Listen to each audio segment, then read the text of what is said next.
Welcome to another edition of the Giants Huddle podcast, brought to you by Citizens, the official bank of the New York Giants. I am John Schmeelk. Today, we're going to be joined by Chad Reuter, who does a great job covering the NFL and the NFL draft for NFL.com. But first, folks, we're about a month out now to the NFL draft at the end of April. It comes a little bit earlier this year. So just stay tuned for the next 3 or 4 weeks. We're going to be rolling out a bunch of draft content, at least 3 episodes a week. We're going to have draft season as well. So just stay tuned. We'll have a bunch of our normal friends that we've had on the show in previous years talking draft, and also we'll try to get some new ones too as we get some different takes, ideas, and analysis on the 2025 NFL draft class. But for today's episode, Chad Reuter is one of my favorites. He really dives into these prospects deep and gets a lot of insight and great analysis on these guys. He just came out with a 4-round draft on NFL.com. And we kind of use that as a basis of our conversation. Here's my conversation with Chad. And now we welcome in our guest from NFL.com, one of their great writers and researchers, Chad Reuter. Chad, what's going on, man? I'm just living the dream here, my man. This is my time of year. I gotta love it. I always love catching up with you at the All-Star games, catching up with you at the Combine, and now we can talk and have our official on-the-record conversation, which is always fun. And I decided to do it now because you just had a 4-round mock draft pop up on NFL.com. You're going to have a 5-rounder and a 7-rounder coming up a little bit later in the process. What's your thought process here? Because this is when I kind of put it that mock start to matter a little bit because free agency's done, so we have Yeah. a little bit of a better idea what team needs are. So what's your process as you kind of begin this sprint, which is about a month to the draft here, as you kind of get your mocks Yep. rolling out? Yeah, it's really a kind of a year-long process in terms of identifying free agents and not just for this year. A lot of people just look at, oh, who's going to be their 2025 free agents, how are they going to add? But you really got to look at 2026, maybe 2027 in some cases to really get a longer term look at where the teams are going in the future. And can't look too far in advance because it is a week-to-week league. But yeah, it's really a year-long process, and then you identify players just based on tape, and then you're tweaking based on the different all-star games and the combine and stuff like that. And it's really it's really a long process. This is not something I wake up on Tuesday and start and then hand it in on Wednesday and call it good. Yeah, absolutely. I mean, I'm happy I don't have to do any of these. I do like one mock the day before the draft just for my own purposes to see how right I can be. Last year I didn't nail a lot of the picks, but I did get 30 of the 32 first round players right, which I was happy about. I only missed Nice. on 2 guys going in the first round. One of them was Michael Penix or Bo Nix. It was one of the two Yeah. quarterbacks. I forget Yeah. which one. But Yeah, 30 out of 32 is pretty good. I've not heard a lot of people that nail that many first rounders. yeah, it was one of the quarterbacks in Sua Mataia. Those are the 2 guys that I had Sua Mataia in my first round, and he ended up dropping all the Mhm. way to the end of the second. I got their team right though. I said the Chiefs. I just thought Yeah, a they'd lot get of him at the people end of love the the first. Chiefs. A lot of people loved him going to the Chiefs. I had them taking him in that bottom of the second round. So, yep. Yeah, so you got that one. All right, so let's get to it here. You have should be no surprise to many people. You have Cam Ward going first to the Titans, and you're doing trades here, and then you have Abdul Carter going number 2 to the Cleveland Browns. So before we get to the Giants at 3, because obviously whatever happens ahead of them gets impacted, Yeah. what they do at 3 here. Your thoughts on the Titans? Do you still think they stick and pick? What's the chance they trade out? And then what do you think the Browns thought process is? Because I've always thought quarterback for them, but not a lot of people seem to be putting Shador there from what I've seen the last couple of Yeah, weeks. I think the Titans have been on Cam Ward the whole time. That's my guess. And of course, you're going to put out there about trades because you have to, because you never know what somebody's going to offer you. It could be a, Robert Griffin the third situation. You get a great deal, and you really have to think about it. So I think they're going to stick and pick Cam Ward. I think he's fantastic. I think he's going to be a really good pro. So I think you get there. And in the AFC, if you don't have a quarterback, you're just not going to compete. That's just the bottom line.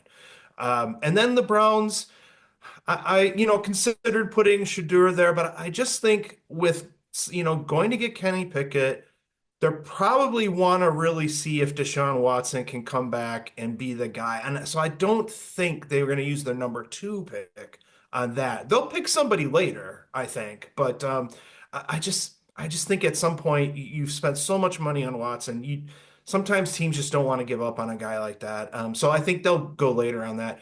But I think it's interesting. I didn't include this in this mock, but just for future reference, if you remember a few years ago, the Bears traded into the 2 pick from the 3 pick for Mitch Trubisky.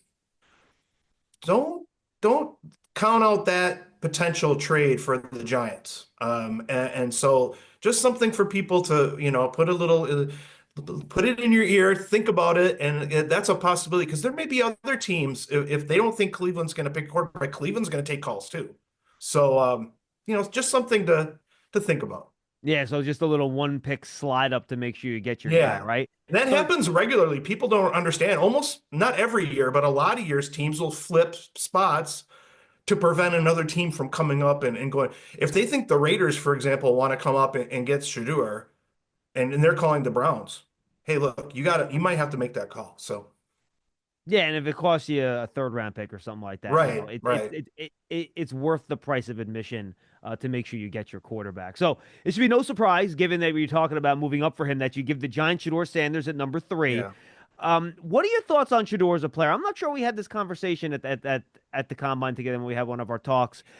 Do you think most of the league has him rated this high? Do you think you're higher on him the most? And why do you like him this high in the draft? No, I mean, well, first of all, you have to separate mocks from ratings, right? Like this isn't Good me point. picking, right? So, a lot of people will say that, why do you have him so high? I'm like, I don't know that I have him that high, but there's a good chance he could go that high. But that said, if you look at all these quarterbacks, Cam Ward, I think, is kind of in his own category. I agree. But Sure Sanders is really an anticipatory thrower. And if you can, that is a big deal in the NFL. If you can throw with anticipation, if you can stick in a crowded pocket and make a throw, which we know he can, you just gotta, get him to stop trying to reverse pivot out of the pocket when he's trying to avoid sacks. You can get away with that in college sometimes, maybe not as much in the pros. But look, it's funny. Like yeah, maybe we didn't talk about this, but when people ask me, kind of the comp Shooter Sanders, I said he gave me a lot of Jameis Winston vibes, and guess who's in New York, right? So like that would be a really good pairing, I think, because Jameis knows how to make plays from the pocket, and look, Jameis has thrown a lot of interceptions in his career. We understand that, but he's got that same confidence in his arm. The same kind of confidence, and he'd be a really good mentor for him. But with Shador, he's more careful with the ball. I mean, obviously every quarterback throws interceptions, but he's more careful with the ball than maybe Winston is. But I think there's a lot he could learn from Jameis. So I think it'd be a really good pairing. Obviously, Sanders plays in the spotlight. He's been there his whole life as prime son. So, he's not going to shy away from that being part of the New York scene. No, I'm with you. And I think what's interesting, I was looking up some of the average time to throw numbers for these guys Yeah. this morning, and I was surprised to see that he had the fifth highest average time Yeah. to throw of quarterbacks with at least 100 attempts. I looked back at last year. He was much Hmm. better last year. He was at like 2.7. He was at 3.11 this year, 2.76 last year. And I think that goes to your point of running around in the pocket a little bit too much this year, right? And Well, it's and funny. I thought his protection was actually better in 2024 than it was in yes, 2023, which is maybe why the Bulls get it. And those were on passes beyond the line of scrimmage, by the way. I made sure I right, filtered out all the right, quick stuff because that obviously right. doesn't have any impact on those numbers. And I was curious, just looking at those numbers, whether or not that is a stylistic thing for him. Shermer was his OC both years, and I was just trying to figure out exactly what that number meant because it was by Well, I far the think, highest of anyone else in the class. yeah, and I think you have to take a lot of things into consideration with that. First of all, they didn't have much of a run game, and they were in a lot of third and longs. And in that situation, and then you had to go mass protection in a lot of cases, which means you have longer to throw the ball, but you have fewer targets out there. And Yeah. if your receivers are not coming back to the ball and you're looking 15 yards, you're going to hold on to the ball longer. So there's a lot to consider with that. When Colorado gave him short throws to make, he made them, and he could get the ball out quickly. So I think just depending on the offense you're running and how things are going, during the course of a game, has a lot to do with how long you're taking to throw the ball. Yeah, and if you're playing from behind, right? If your defense gives Right. up a lot of points and all that stuff. Yeah. One of the reasons Yeah. Cam Ward, I think, he's on the higher end too. He was at like 2.91 seconds, something like that. So Yeah. same type of And deal. look, quarterbacks who are playmakers want to make a play. And you have to, they'll mature a little bit out of that. But look, even you still watch Josh Allen, Patrick Mahomes, they're holding on to the ball for a long time because they want to make a play downfield. And so like you just have to kind of go with the situation of the game. Yeah, and Lamar Jackson is routinely in the Yeah. top 5, 6 longest holding the ball, because you can avoid sacks and make a million people miss. So it makes Right. sense. All right, so let's go to the rest of the quarterback question here, because I think this is the question Giant fans are asking themselves. Is it better to pick like a Shador at 3, and then the next best whatever defensive end, defensive player, or wide receiver, or guard, whatever, at 34, or should you pick Travis Hunter or Abdul Carter at 3, and then pick the best quarterback available at 34? So, just so fans know where you went here, you had Jackson Dart going at 7. You had Yep. the next guy off the board. Your quarterback 3 was Quinn Ewers at 50, Jalen Milroe at 68, Tyler Shuck at 83, Kyle McCord to the Browns, to your previous point, at 104, and then Yeah. Dylan Gabriel at 116. How much separation do you have in your analysis from Sanders to Dart to kind of Shuck and yours, and just how do you view that second group of quarterbacks? I think Shador is pretty solid number 2. I think Jackson Dart is an interesting case because like Sanders, a lot of teams may not have him that high, but the Jets may very well may have him that high. And if you look at clues of what senior advisor Rick Spielman says about Shador, or about Jackson Dart, about his football character, and obviously he looks like Jackson Dart looks like a quarterback, and that it still means something to a lot of scouts. And he works hard. I know that for a fact. So they're going to look at that and they're going to say, we can really work with this guy. So they may be the only team interested in taking him at 7, or that high, but maybe the Saints, if they want to, have a guy behind David Carr, they don't like Spencer Rattler, maybe they're going to look at him at 9. And if the Jets have any doubts of whether if they want him, they got to take him at 7 if they want to make sure. And that's, with these mock drafts, I don't project trades in rounds 2, 3, and 4 because I'd like to maintain my sanity. Thank you very much.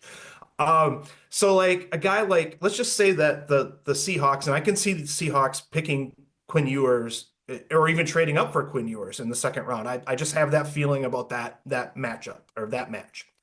If they decide to trade up, let's say the Giants say, hey, I want some more picks later in the draft. Let's make a deal, or even a future pick from Seattle. They trade down in the second round. Then the Raiders have a choice. And they got to say, okay, are we going to wait on Jalen Milroe? Because that would be a great, pairing with Geno Smith, Jalen Milroe. That would be a great pairing. So now Jalen Milroe goes from the early third to the top 50 that quickly. So I think in terms of play style, I think Quinn Ewers was hurt by injury this year. He had the oblique. He could not let the ball loose as well. I thought he threw really well at the combine. I thought he started to let it loose a little bit there at the end and start trusting his body a little bit. And if you get him to do that, he can layer throws between levels of defense. He can get the ball out there with a lot of air. And he, it's funny, you could tell that he was bothered by those oblique because on his short throws, some of his horizontal throws, as they're not downfield, but they were pretty amazing. Like he put the ball in some tight spaces, and I think he's got some ability there that somebody will be able to maximize. But Jalen Milroe, the accuracy in the short and intermediate game is not there all the time, but I think he could grow. I think he could grow, and he's a fantastic athlete, as we all know. So I think really Ewers, Milroe, and then it's really Tyler Shuck is really. He's had the injury stuff, but obviously we saw with Penix last year that teams don't care about that apparently, and they'll take him. But I think he's a really solid third round guy. I mean, I think he does a lot of really good things. He get the injury, maybe not the most anticipatory thrower. I agree with that. Guys, when guys are turning around and looking at him, he can get the ball to him right away, right? So like that's the kind of guy you take in the third round. And then Kyle McCord. Is that I think would be the last because he can create a lot of turnovers for the other team. He has got a lot of confidence in his arm, and he got lucky in some cases not to throw some interceptions this year, as all quarterbacks do. And the thing with him is, I don't know how much teams are going to look at the fact that he was at Ohio State, they couldn't get it done. Will Howard comes in, they get it done. And they wonder, was the McCord to Howard thing the difference? I don't know. So I don't know how much of a factor that'll be, but that's something teams may think about. The Giants Huddle podcast is brought to you by Citizens, the official bank of the Giants. From game day celebrations to your everyday financial needs, Big Blue fans can get the most out of every moment with Citizens. Learn more at citizensbank.com/Giants. Huddle up, get in here. If you're lined up here, you gotta go over the middle with it to score. Right. How do we make that happen? I don't know, but Citizens does. Make sense of your money with Citizens, official bank of Eli Manning. All right, let's go. Your second round pick for the Giants at 34, Derek Harmon. And I'm going to finish my quarterback work this week, by the way. I did Shuck already. I did Shador. I did Ward. I got to do McCord, yours, and Milroe this week. I'm looking forward to watching him. Yeah. All right, so you got Derek Harmon at 34, which I thought interesting, ahead of both Kenneth Grant and Tyleik Williams. So I do think defensive tackle could be a sweet spot for the Giants at 34. So seeing you give him Derek Harmon was exciting for me. How do you kind of break down that group of defensive tackles once you get past Mason Graham? It's really a matter of what you're looking for rather than talent. I think if you're looking for a guy who's more like Leonard Williams in terms of impact off the snap, being able to get into the backfield, that kind of guy, as opposed to and I love Tyleik Williams. I think he was great at the combine, even though he didn't run. He runs really well for a guy 337 pounds. Kenneth Grant's the same thing, quick feet, but he's not going to really rush the passer much. And I think if you want a 5 tech who's going to come in and play next to Dexter Lawrence, the Derek Harmon fit might be a little better than the other two. But look, I wouldn't complain about any of the three of them on my defensive line, honestly. But, at some point you have to make a pick, and sometimes fit is kind of a tiebreaker in that situation. How much did you think about going guard there for the Giants? Because you went offensive line for them at 65 in the next round. I'm not going to tease out who yet, but Gray Zabel was sitting there just as a guy that I think is fascinating, that has multi-positional eligibility. Giants right now, they have Greg Van Roten coming back at right guard. He's an older player. Evan Neal, we'll see if they move him inside, but there is a spot for a potential starter there at right guard. Did you consider that here, given who was left on the board? I did, and actually in my first mock, the 3-rounder a few weeks ago, I had them taking Gray Zabel. So I'm right with you on that. And I think that's a real possibility for them because of all the things you just mentioned. And it's funny, the difference between the 25th pick in this draft and the 45th pick in this draft is really not much in terms of talent. It's really about team needs, fits, maybe some risk taking on for various reasons. So like any of those guys taken in the top 45 to 50 in my mock could easily go in the first 35 picks. When do you get that drop off, Chad, in the first round, right? How many players do you get through when you get to all right, now I'm just picking from second round players here? Like where do you kind of have that drop off a little bit? Yeah, I would say this year, I'd say 25-ish, and they may not be the first 25 taken because some teams will value other guys, more. But for me, it's sort of a cutoff at 25, and that would include guys like Shamar Stewart, who, is not the greatest change of direction guy at all time, but he's so fast and off the snap, and teams love the length and all that stuff. So that's including a guy like that has some risk involved with him. But really, like after the 25th guy, you're really talking about guys with second round grades for a lot of teams. Yeah, no, I'm with you on that. All right, let's get to Marcus Bowe here. He was your pick for the Giants at number 65. We have not talked about him a ton. We talked about him when he was at the Senior Bowl. Interesting player because, Chad, I think he has the athleticism and the feet to be a tackle. I'm not sure he has the size and the length or the consistent placement of hands and stuff like that to play tackle. A lot of people have mentioned him as a potential center. I do think, given his mobility, that could work. You have the Giants picking him at 65. What is Marcus Bowe at a Purdue when he gets into the pros? I think he's a guy that will have to find his way, but that's a 3rd-round pick, right? I mean, you're taking a guy. That's why, people were talking about him earlier in the process going much higher, and I never saw it because he is sort of a tweener in some ways. But I think when you add that athleticism, and he gets after his man very nicely. And I think with that's why you think maybe a shift to guard where he can get his hands on the guy and do what he needs to do to make that block. But I think a guy like that has some value in the 3rd because he could go outside if you need him to. And he proved it at Purdue that he was able to protect the passer pretty well a lot of the time. And so like you combine the athleticism with a little versatility, and that screams, 3rd-round pick to me. And when you need, obviously the Giants need more depth on that line. You get a guy who can maybe play multiple positions for you. It makes a lot of sense. I think multi-positional flexibility on the offensive line is going to be a theme in this draft, Chad, only because I think we see so many guys that play tackle in college going to move into guard. Millam is another guy I think you have in the 4th round as a guy that's going to be doing that. Jimmy is another guy. Yeah, I considered him like if I had the Giants picking somebody else at the top of the third, I would say with their later third round pick, Millen would be a perfect slot for them. I really consider that in the process. So that's what I'm saying. Like, I think teams value that now, right? Because you always Mhm. want to try to get your best five offensive linemen on the field. And if you have guys that can play multiple positions, it makes that mission a lot easier to Yeah, accomplish. for sure. Look, there are guys that the Packers have moved Elton Jenkins all over the dang place, and that was why he ended up being a second round pick, really, because he was so versatile. That happens all. It's not easy. Like just because I project a guy to move doesn't mean it's easy. It's not an easy transition, but I like to give guys the benefit of the doubt that they can do it, given their work ethic and athleticism.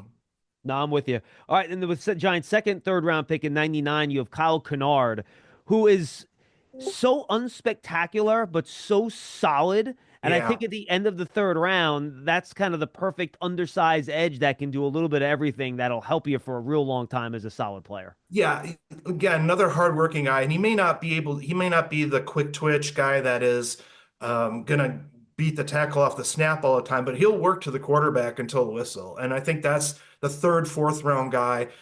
He's like, this is like I wanted to put him to the Ravens so bad because that's the guy that they've picked so many times, right? But that's a good fit for any of that kind of similar scheme. So I think he'd be a great pick. And another guy that I really considered putting there was Fadil Diggs from Syracuse. I think I may try to get him into the third round this next time I do a mock because he'd be a really good. I think he's going to get top 100 consideration. So that if I change things a bit, that might be my pick for the Giants. He's a similar guy, maybe not the twitchiest guy of all time, but he's strong and he'll work his way to the quarterback. Is that the sweet spot you think for edge players? Because I think Yeah. this is an even deeper edge class than it is a defensive tackle class, and it's a really good defensive tackle class. Is it the end of the third? Is it the top of the third? Where do you think you're going to get the most value? Because some of these guys are going to get pushed down, Chad, just because there's so many of them. Yeah, and it's going to be, I think it's through the top of the fourth. And I think the defensive tackle class is actually a little deeper. I think you can go because you can ask defensive tackles to do less. So therefore you can get a guy in the fifth round or the sixth round Right. that is just a run stopper or something, but so I think the tackle class is slightly deeper, but yeah, you're going to be getting, and this happens quite a bit actually in terms of third and fourth round edge players kind of stepping up. Zadarius Smith is one that stands out. Another Ravens guy who comes in the fourth round has a long career, out of Kentucky. So, but I think through the early fourth round, you're going to be able to find a decent edge who's going to provide designated pass rusher early, maybe, and then step into a starting role a couple years down the line. All right, and then at 105 with the Giants' fourth round pick here, Chad, I'm taking Alec Iaminor from Yeah. Iowa Manor from Stanford, who's a big-bodied wide receiver. I think he kind of gives you a different type of receiver than what the Giants already have in that room. Yeah, I mean they re-signed Darius Slayton, but I think in terms of you can't have too many of those big body guys because injuries, etc. The value there is really good in the fourth round for him. He could go a little earlier, but there's always a couple of guys that end up falling out of the top 100 and then they get snatched up pretty quickly, on Saturday morning. So I think he's a really good, he's sort of that Gabe Davis kind of, downfield guy, kind of a strider, can give you a little bit in the intermediate game, but could turn out to be a pretty productive pro. Yeah, he put up pretty good numbers on his workouts. I know he was a track Yeah. guy at one point, but he's not the twitchiest guy when you watch him. No, no. I'm He's with you. not sudden like a guy that we'll probably talk about a little bit is Isaiah Bond from Texas. I have him going in the first round, and the reason is the guy is so sudden with the ball after the catch. And that's the kind of guy that often goes early or late one, early two. So that's why I kind of pushed him into round one. And Io Minor is not that, but he could be a pretty good pro. What do you think of this wide receiver class in general, Chad? Because I feel like there are a lot of players you can find that are good, but I think a lot of them have a flaw or two that I think, Yeah. will give some teams some question marks on them. It's not a deep class in terms of elite playmakers. It just isn't. And we've had some really good classes recently, so we're a little spoiled by that. But I think this is more like the classes we saw 6, 7 years ago, where Yeah. they weren't quite as deep and no. But teams have such a need for it that a lot of guys will get picked. So it'll end up looking like kind of an average class. But like you said, there's a lot of guys that the consistency isn't there, the speed isn't there, something isn't there, and they'll be able to contribute, but more as a wide receiver 3 or 4. down the line. Yeah, we were joking about, how we classify the corners and wide receivers here. So you Yeah. mentioned Bonds. Why don't we go there next? Is he wide receiver 4 or is he wide receiver 5, depending on what you think of Travis Hunter. But Yeah. once you get past Hunter, Ted McMillan, Matthew Golden, Emeka Egbuka, Luther Burden, it goes to my previous point. They're all wide receivers. They all play the game completely differently from one Yeah. another. So Yeah. is that really more of a fit what a specific team needs in terms of what order you think those guys are going to go off the board? Yeah, I mean, I think that's part of it. I think I do think Ted is overall. I do think that maybe teams, if they need like a real slot, maybe they won't pick them. But again, even a team that needs a slot, there's a lot of big slots playing right now. The I Chris love Godwin, Ted. I think you know what Ted's I mean? awesome. He's fantastic. Yeah. So like, I could see him going anywhere from like, well, look, I mean, maybe top 10, but I think really Dallas at 12. And if Dallas, in my mock, I have Dallas trading down, so they didn't take him at 12, and he lasted a little bit longer to like Seattle. So he's got a kind of a wide range that he could go because he maybe not for everybody, but he was a talented guy. And I think Emeka Ibuka is going to be like the CD Lamb of this class, where he kind of went further down the line because he wasn't elite speed, he wasn't this, he wasn't that, but he's just like the best receiver. I think that's what Ibuka is probably going to be at later in date. And a lot of people are saying, oh, he's a slot receiver. They said the same thing about Justin Jefferson, and these guys are pretty much the same size. And I just think Ibuka is going to be really good in the pros, even better than he was in college. Yeah, Chet, I'm with you on Egbuka. It's interesting. He played slot as much as Smith and Jigba did, but when I watch Egbuka, he the way he moves and his size and his I think he's going to run in the low 4.4s, to be honest with you. Yeah. He plays he's not like the twitchiest, sunless guy. I think he could easily be an outside receiver in the Oh, for pros. sure. But it's funny. Receivers work within an offense in college, and Will Howard is not an elite downfield thrower. He's just not. So, and then also, by the way, they had this guy named Jeremiah Smith, Yeah, who's he's a not pretty bad. darn good, who's going to be a number 1 pick at some point. And so, like, Ibuka had to play a certain role on that team, but I think he could do more. Again, just like Justin Jefferson played a lot of slot at LSU, but I think people put him in there. But I think this is a guy that can play outside. No, I'm with you. Which Iowa State wide receiver do you like better, Higgins or Noel? I think getting back to the point we just made, it just really depends on the kind of guy you want. If you want a tough slot who can play a little bit outside, like sort of like a Jaden Reed, then you're taking Jalen He Noel. kind of reminds me of But Lad McConkey a little bit, to be a honest with little bit, yeah, you. a Yeah. little bit. He's just a really tough guy. And anybody who watched combine stuff or read my combine stuff, I was very impressed with. A lot of receivers will kind of go through the motions during combine drills a little bit. They don't want to get hurt. They do what they can, but Noel is full out. Every drill, everything, every gauntlet, he is full out. And teams appreciate that. So, and then Jaden Higgins, again, you're looking for a big body outside with better athleticism, I think, than a lot of people thought. Then you're gonna look to a guy like that. If you're looking for Ted McMillan in the first round and you don't get him, go draft Jaden Higgins, and I think you'll be Yeah, pretty right. happy with your plan B. All right, let's jump over to the cornerback position. Again, depending on how you want to classify Travis Hunter, you have Will Johnson going after Hunter as your cornerback 1, whatever, and then Azari Thomas as in a trade up, if I remember correctly, right, as Yeah, the next cornerback off the board. And I do think there are a lot of questions here, depending on what people think of Jahdae Barron. Is he a slot? I think he can play outside myself personally. I liked yeah. his outside tape last year.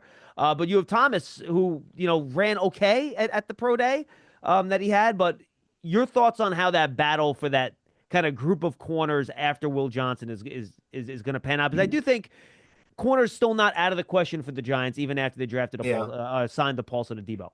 Again, I think I had the Bills trading up for Thomas because that's a Bills type pick in terms of the size and for that position. So again, it's not as though I think he's like I would have, like you said, Johnson, Barron. I don't think I would have Max Hairston above Thomas. Maybe just depending on the role he wants to How about play. Amos? What do you think of Amos? Amos is a really good player. I don't know that he has the explosive athleticism that some teams look for, but if he's in the area of his receiver when that ball comes there, the receiver is not making the catch. So I could see him sneaking into the first round, but I think he's a pretty solid second round pick. Uh, and so again, this is not a group of elite guys we're talking about really good guys with great potential, which is why they're late first and early second round. But I put Barron in the middle of the first round all day long. I love that guy. He's so competitive. He's a better athlete. He had the long speed. That was the one question. He has it. Play him at nickel. You can play him outside. You can play him at safety. And that guy should be a top 15 pick. If you want to know how to manage 2 minutes of crunch time football, I'm your man. But if you're wondering about a long-term financial plan, you should talk to Citizens. Hey, I can also talk lawn care. I'd like to learn about a mowing routine. Yes, I knew I could help. Make sense of your money with Citizens. Yeah, I really like this tape, and I would honestly even consider picking him over Johnson, to be honest with you. There's some stuff. There's some stuff with Johnson, man. Like, there's so many easy catches in front of him that I'm like, I just need him, like, just be stickier, be closer to the receiver. Isn't that kind of the basic like function of a quarterback? Be close to the receiver so he can't catch it. There's too many plays with Johnson where he's just not close enough to the receiver.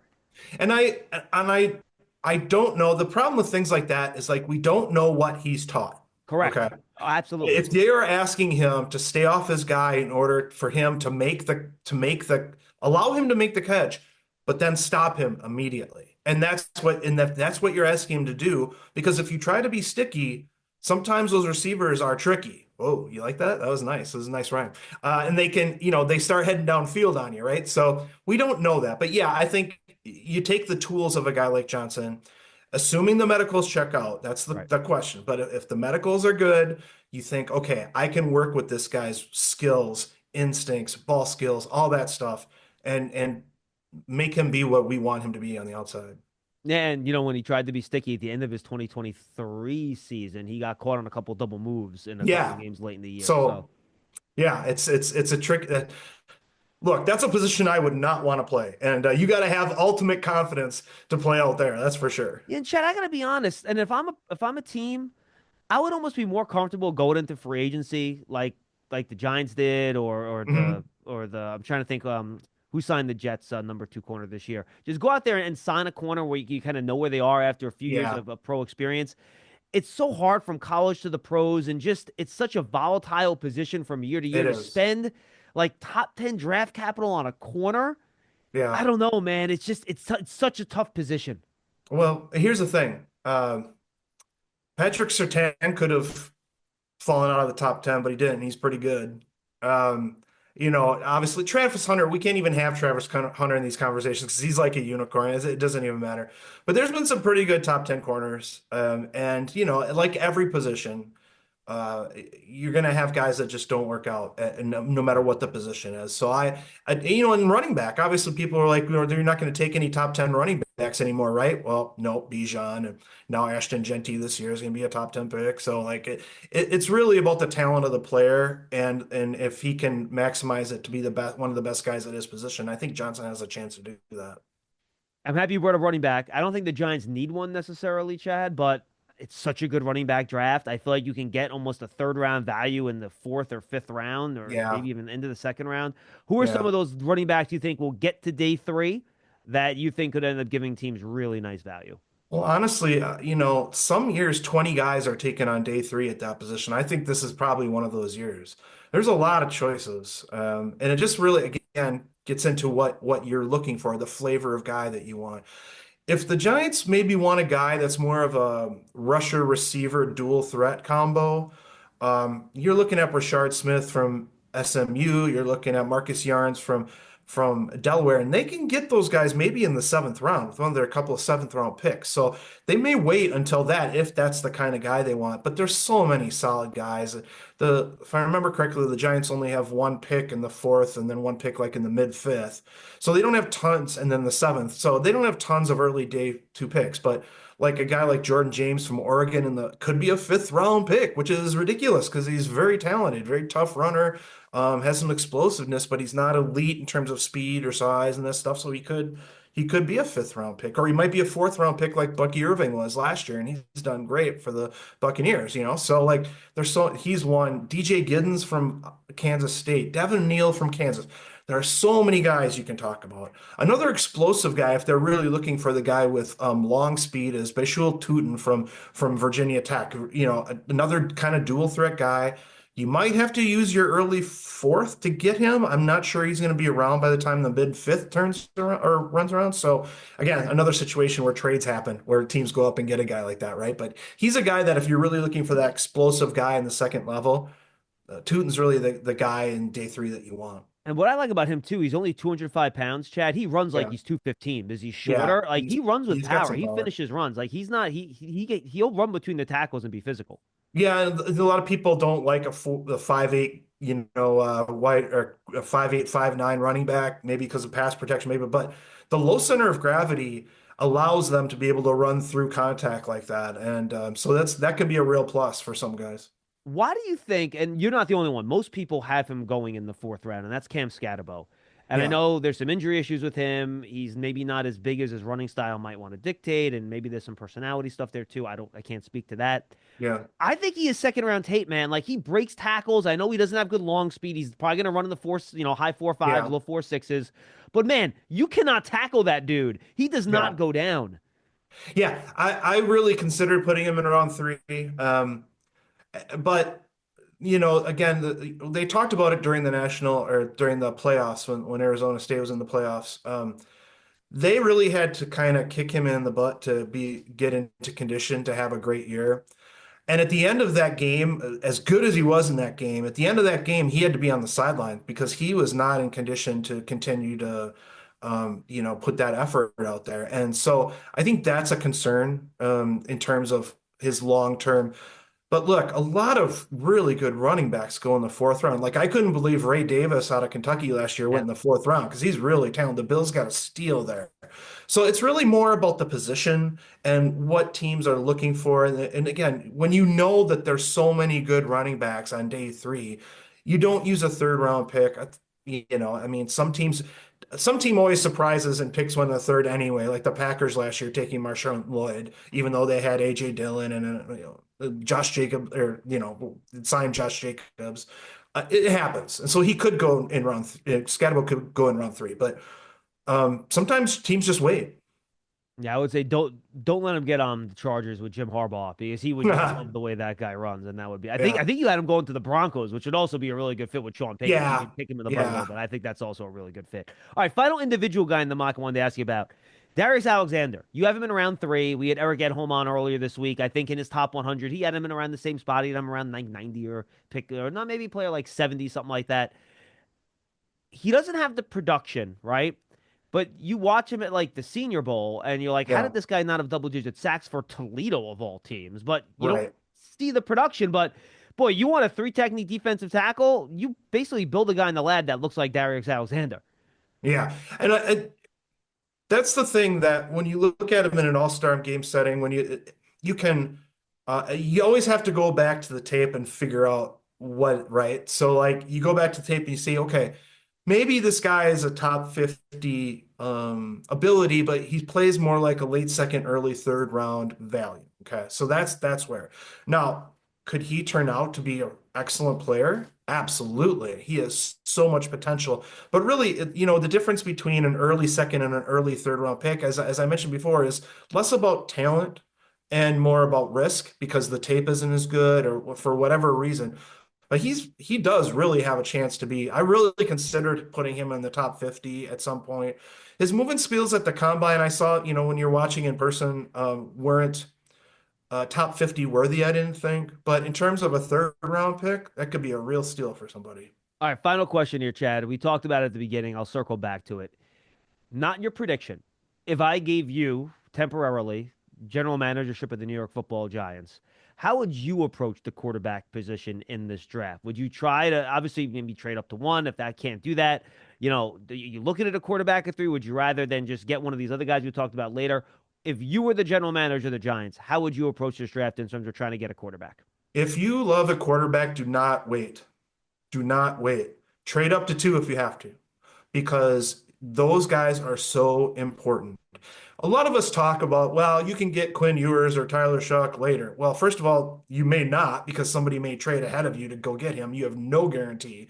And if you love Shedeur Sanders, or if the Titans go some other way and you love Cam Ward and they decide to go Hunter or something instead at one, you make the move to two if you have to. If you're hearing that other teams are going to go up. You do what you have to do to get the guy you love, period.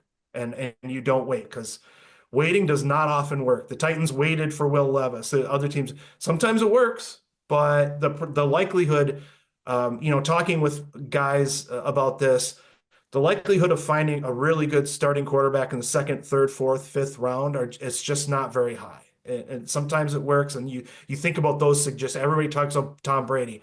Yeah, that's not happening in the sixth round that often, right? So I say if you love a guy, you go get him. Do you love a guy enough to go get him that early in the draft? If that's not named Cam Ward. Um, no, I would say that you wait until three. And if Shadur's there, you pick him. I don't think I would give up draft capital to move to two. If somebody else moves ahead of you, you move on. You love the fact that you can get Travis Hunter or Abdul Carter.